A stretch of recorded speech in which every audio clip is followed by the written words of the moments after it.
welcome back to the United States. You've been home for a couple of weeks now. Yeah, yeah. The jet lag's mostly gone, mostly gone.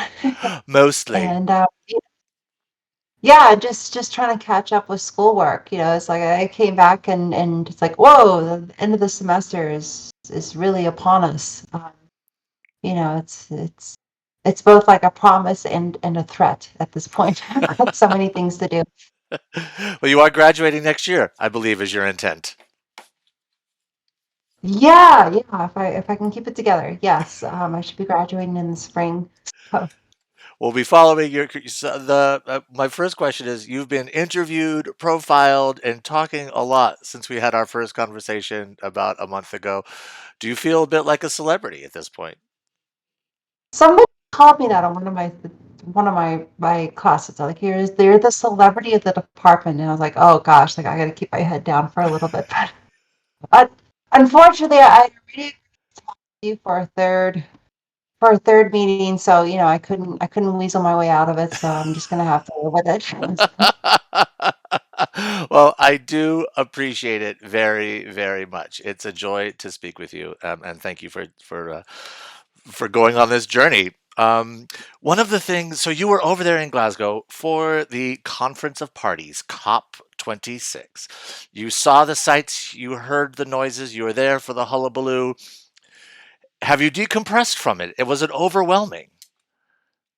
I mean, yes to both questions. Yes, it was very overwhelming. I mean, there's people running back and forth between meeting rooms. There are so many, every country has its own pavilion. It's just like some countries you're like, really? What are you going to show here? Like some of the countries that, like I think Australia was still trying to show off their carbon capture and storage technology. And I was like, gosh, like, but also just then like being in the meetings, getting to sit in on the negotiating rooms um, or the larger plenary meetings where they're really kind of, working this stuff out. The COP president, Alok Sharma, was, you know, um, really getting to watch him work and his team work, trying to create that consensus and just being in the room when the US and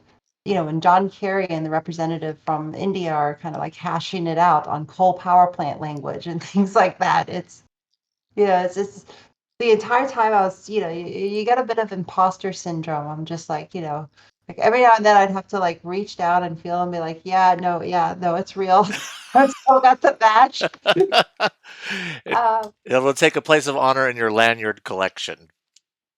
yeah, I think somewhere, somewhere Well, also that for that you as a student who's studying and going to be going into this career in policy making and in international environmental policy, there must have been lessons that you saw, or I want to do that, or I don't want to do that. That's not how I'm going to approach it. Did you find some of that experience? yeah, I mean, I just seeing so much of the stuff that we've been studying here, get a get applied. I mean, it's one thing to write, papers and policy papers, in an educational setting for, an Article 6.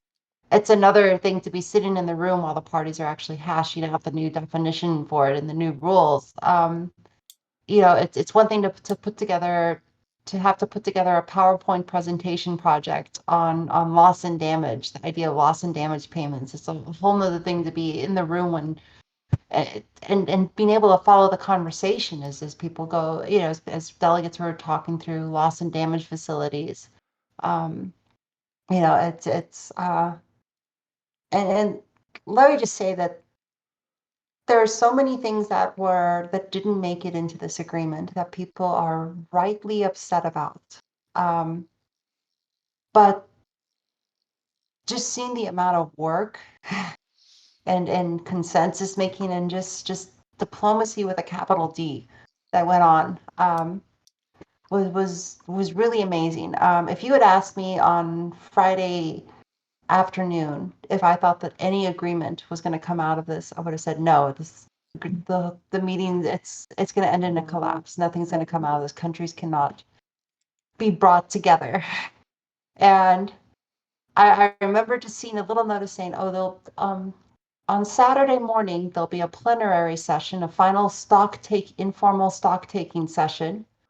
And Saturday was supposed to be my tourist day. I was going to take the train to Edinburgh, be a tourist for one day.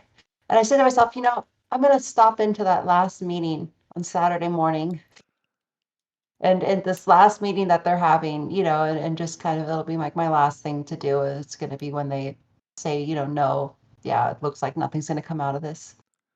And around about 9 p.m. that day, I realized, oh my gosh, like this is actually coming together. And it's and especially that last day was really incredible. Because it was less the different country delegations running back to the meeting rooms and then running between them and things like that. No, because there was so little time, there was just scrums of people in the main room. I I found myself like having to move. Like I was typing something on my laptop and I found myself getting squeezed from both sides because on one side of me there was the representative from the EU and India, and then on the other side was John Kerry and the representative from China, and the scrums are getting bigger and bigger. I was like, no, no, I'm too in the middle of it. I had to like pull myself out. But There's one thing about being in the room where it happens, and then there's one thing being crammed in between the people sitting at the table where it happens. you know, the chairs have markers, and so, they let the official delegates come in and sit down first, and then additional room that's left over, the observer organizations, people like me, we can come in and take those seats. So, it's funny. Like I found myself sitting behind the placard for the IMF, and the World Bank, and like there's that little microphone Yeah, um they didn't leave any right there. cryptocurrency just laying there for you to pick up, did they? Microphone to push the, to if you want to go and have what they call an interjection, so it's like I could wanted to push it and be like, "Yep, hello, the IMF would like to at this moment dedicate all of its resources to ensuring a clean and just transition." Thank you. Just put that on the record. And then, but fortunately, your learning and education taught you that that might not be the most diplomatic approach. I figured I only get kicked first cop. One of the things that you just said is really interesting, and I'm curious to learn a little bit more about that. The balance between this idea that we have to fight for change and not give up and fight for what's right versus the importance of compromise and giving in on some things like that. Do you have a new or a refreshed or a more informed view of that balance after your experience? Who are the people actually at in these rooms and sitting in the big meeting rooms and the negotiating rooms? They're diplomats. They're people that are trained to represent their country, but also to work with other people. And the one thing that was really evident from the first day is that almost everybody there, all the diplomatic teams, all the country delegations, they actually did want to find a consensus. They wanted to be successful. Well, you find Canada and Venezuela talking together, the US and Cuba talking together. But it's one thing I realized is that every country party comes with a set of things that they can get away with doing, things that their national government will agree to. And it doesn't matter how much they want to find consensus. They've got to stay within that bubble, within what their country will agree to.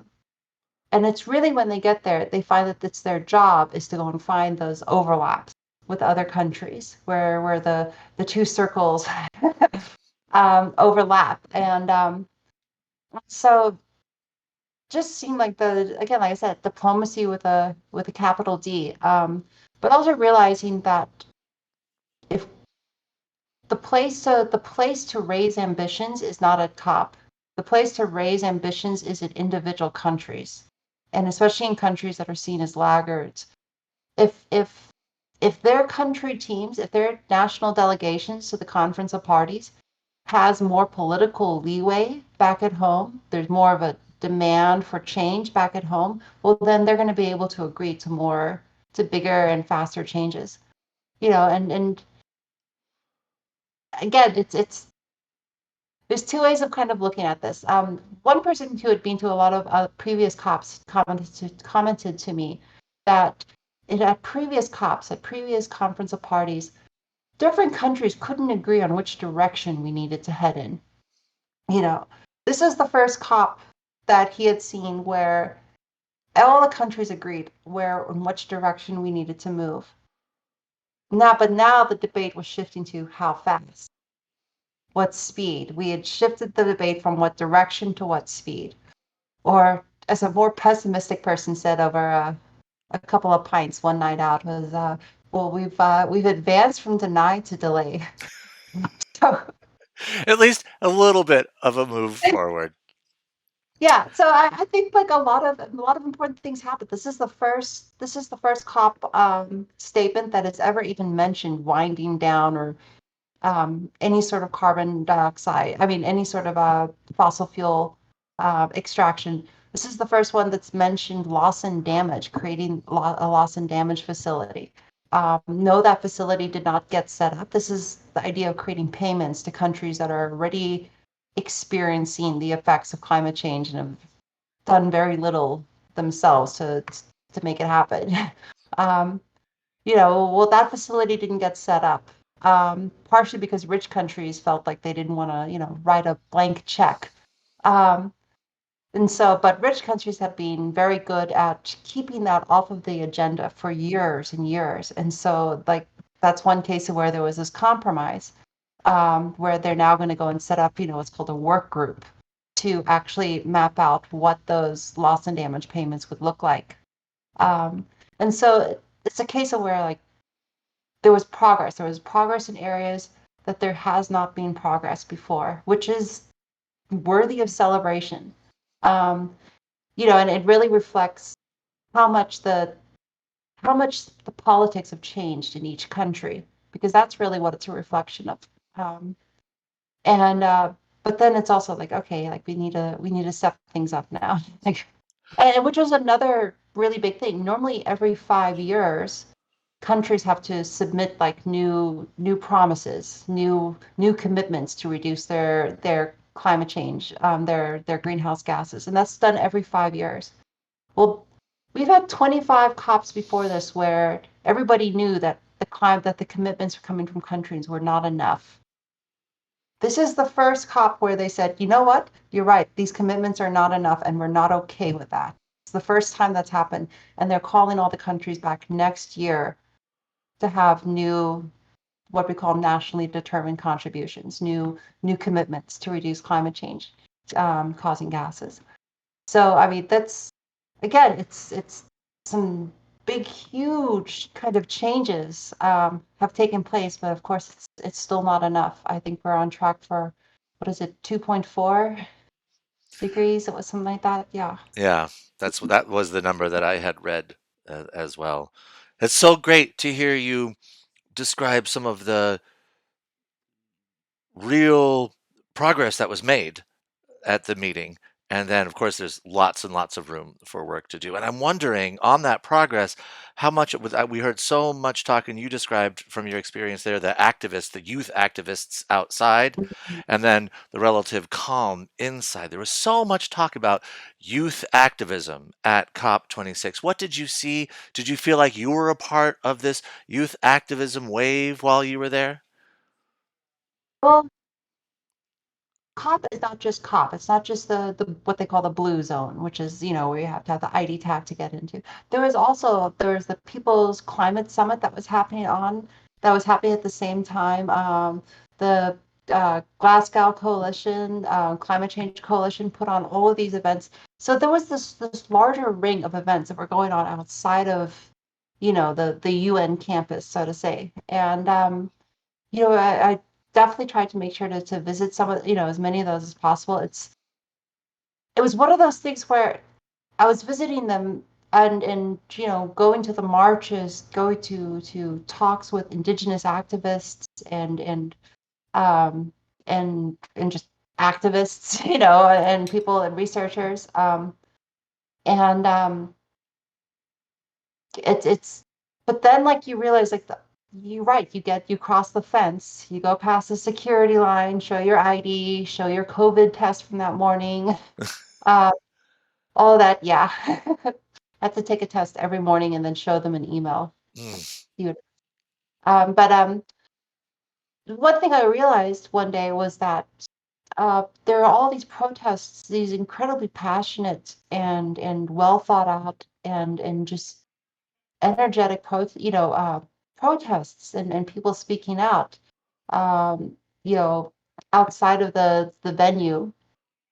But then you realize that the hotels that have all of the national delegates in them, they're all inside of the security fence. It is totally possible for somebody who's part of an official delegation to attend the event and never see a single protester. mm, And I just thought that was striking. It's like I walked through them every morning, saw people, it's like, oh gosh, good to see you out here again. Um, but there was one guy from, I think, Washington State set up outside who was dressed up as Darth Vader. There's pictures somewhere out there, but we had a Darth Vader outside. So I mean, again, just really creative, wonderful stuff. And then and then you kind of cross the fence, and it's all business suits. hmm. And What a strange dichotomy to live in. it was. I wish there could have been more of a mix. Although people would sometimes, the COP presidency and some people in speeches would be like, well, we know the activists, the youth outside are, here to hold us to account, and we're glad that they're there. And I kind of was like, Mr. Sharma, have you actually gone out there? Just use that microphone right there to ask that question. And Next, yeah, my first COP. It's a good story though. one of the things that I know you've got coursework, and again, thank you for taking some time. I have one more question. We'll follow up in a couple of months after the holiday break. We'll get Alice back, our superstar spokesperson. But No. no, um, when we Don't talk. be notable, kids. It takes up a lot of your time. It's just You went as a student. One of the things that you said you were going to go there to do was to listen, to listen to some of the things, and you described some of that experience as well. Was it worthwhile for you as a student to go to this event? I absolutely. I wish everybody in my degree could have gone. It's we're studying international environmental policy. That's what we're here to do. And to see it in action, to see that really hit the road, this just to see to be in the room when the coalition of least developed countries or like-minded countries is hashing things out with the industrialized world, and actually seeing just all of these things that we've been studying, that we've been learning about, thinking about ourselves, actually in action. Um, it's yeah, I'll be writing about it for a while. Thank you, Alice. It's always nice to see you. Thank you for giving us a preview while you were there and a follow up afterwards. Your insight is inspiring, and your dedication is just, it makes me so proud to have met you and to talk with you. So thank you very much. All right. Thank you very much. Have a great day. I will end the stream, but we'll say goodbye on Discord.